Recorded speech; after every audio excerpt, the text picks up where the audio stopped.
The film opens at a mid-1950s press conference, where scenes are shown for an upcoming film starring Nina, Liza Minnelli, a popular screen celebrity. While on her way to the conference, Nina looks at herself in an ornate mirror, which triggers a flashback to her arrival in Rome, when she was 19 years old. Her cousin, Valentina, Tina Ormont, has arranged for her to work as a chambermaid in a dilapidated hotel. In the course of her duties, Nina meets an ailing, eccentric Senora Contessa Sanziani, Ingrid Bergman, who was once the toast of Europe.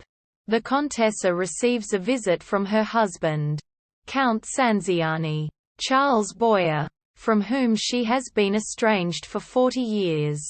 Old quarrels are revived and Sanziani leaves the hotel, sadly telling the manager that he does not wish to be informed if anything should happen to his wife.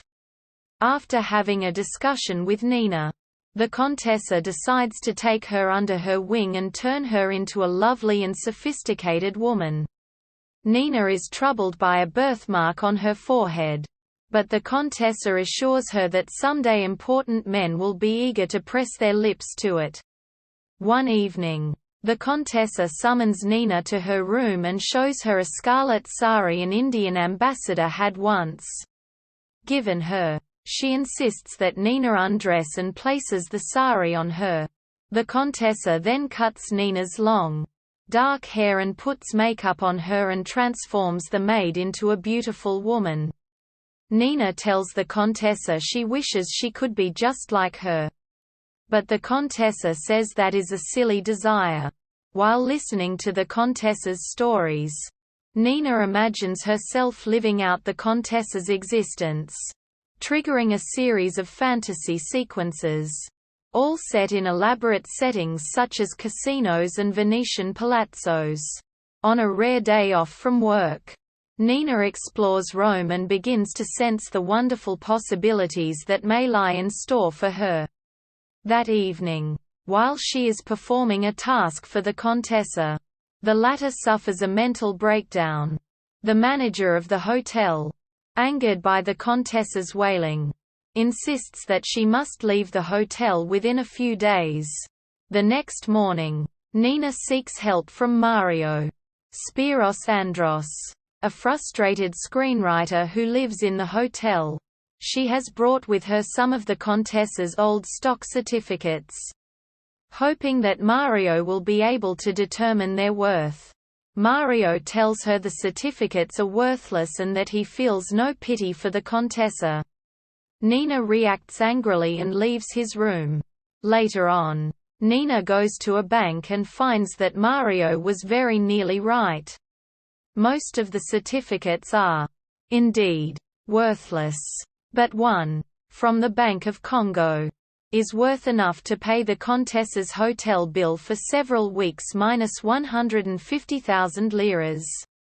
About $240 United States dollars in 1954. The year the film takes place. She uses part of this money to help pay the Contessa's hotel expenses. That same day, Nina goes to a restaurant to pick up the Contessa's dinner. A screen director, Antonio Vicari, Gabriele Ferzetti, sees Nina in the restaurant and asks Mario, who is writing a screenplay for him, to introduce him to the young woman. The introduction is made, and arrangements are made for Nina to have a screen test before she leaves for the studio. She finds that the Contessa has abruptly checked out of the hotel to find an old flame, Gabriele D'Orazio, also Maria Guerini. The Contessa is no longer thinking clearly. She hurries into the street and is hit by a car. She is taken, unconscious, to a Catholic charity hospital. Meanwhile, Nina has difficulties with her screen test, until Mario gets her to talk about the Contessa. Her subsequent show of passion impresses Vicari, who decides he wants Nina to star in his next picture. Nina hurries off the set, and after a search, She and Mario locate the hospital where the Contessa is under the care of Sister Pia. Isabella Rossellini, her real-life daughter. In her first film role, Nina is taken to the Contessa's bedside. But the old woman has just died. Deeply saddened, Nina takes the Contessa's ornate mirror as a remembrance and leaves the hospital. The film jumps forward to the present time. Nina has become a motion picture star. She arrives at the press conference.